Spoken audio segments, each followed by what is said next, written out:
भारतीय वायुसेना और हिंदुस्तान एरोनॉटिक्स लिमिटेड ने मिलकर एक महत्वपूर्ण कदम उठाया है। वे अपने हॉक MK132 बेड़े को उन्नत एवियोनिक्स से लैस कर रहे हैं। यह कदम न केवल हमारे फाइटर पायलटों के प्रशिक्षण को बेहतर बनाएगा, बल्कि यह भविष्य की लड़ाई की चुनौतियों का सामना करने के लिए भी उन्हें तैयार करेगा।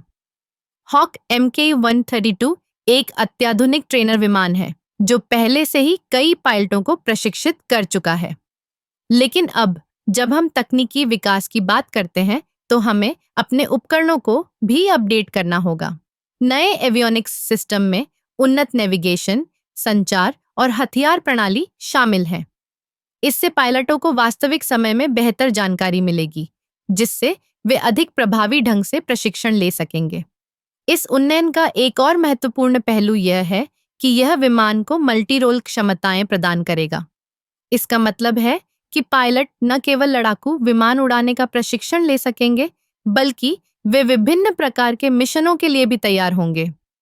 इससे हमारी वायुसेना की सामरिक क्षमता में वृद्धि होगी। हिंदुस्तान एरोनॉटिक्स लिमिटेड ने इस परियोजना में अत्याधुनिक तकनीक का उपयोग किया है। यह न केवल भारतीय वायुसेना के लिए फायदेमंद है, बल्कि यह देश में आत्मनिर्भरता की दिशा में भी एक बड़ा कदम है। जब हम अपने उपकरणों को खुद विकसित करते हैं, तो हम न केवल अपनी सुरक्षा को मजबूत करते हैं, बल्कि देश की अर्थव्यवस्था को भी बढ़ावा देते हैं। इस उन्नयन के साथ पायलटों को एक ऐसा प्लेटफॉर्म मिलेगा जो उन्हें वास्तविक युद्ध के अनुभव के करीब लाएगा। उन्हें नए तकनीकी उपकरणों के साथ प्रशिक्षित किया जाएगा, जिससे वे भविष्य की चुनौतियों का सामना करने के लिए पूरी तरह से तैयार होंगे। इस प्रकार IAF और HAL का यह सहयोग न केवल हमारे पायलटों के लिए, बल्कि पूरे देश के लिए एक गर्व का विषय है।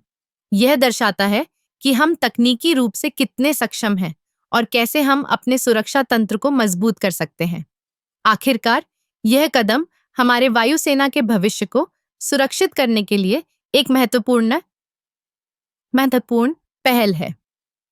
जब हम अपने पायलटों को बेहतर प्रशिक्षण देंगे, तो हम एक मजबूत और सक्षम वायुसेना का निर्माण करेंगे, जो किसी भी चुनौती का सामना कर सकेगी।